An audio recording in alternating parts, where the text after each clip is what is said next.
ముద్రించారు. సుమారు 404 సంవత్సరాల క్రితం లక్ష్మీదేవిని రాగి నాణ్యంపై ముద్రించిన చరిత్ర ఈస్ట్ ఇండియా కంపెనీకి మాత్రమే దక్కుతుంది. 1818లో ముద్రించిన కనకదుర్గమ్మ నాణ్యం 2007 సంవత్సరాల తర్వాత కూడా చెక్కు చెదరకుండా అలాగే ఉంది. అయితే దేవతామూర్తుల నాణాలు చెల్లుబాటు అయ్యేలా ముద్రించడం విశేషం. అమ్మా, ఇప్పుడు మీకు అవతారాలు విశిష్టత కూడా చెప్తున్నారు. దీని మీద will conduct the quiz question answer స్టడీగా ఉందండి. ఏ అవతారానికి ఏంటో విశిష్టత? తేజస్సు పెంపొందును.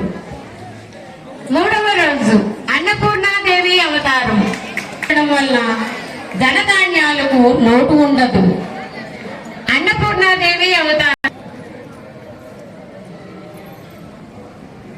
నెక్స్ట్ శీఘ్రం వివాహం జరుగును. నెక్స్ట్ లలితా త్రిపుర సుందరీ దేవి అవతారం.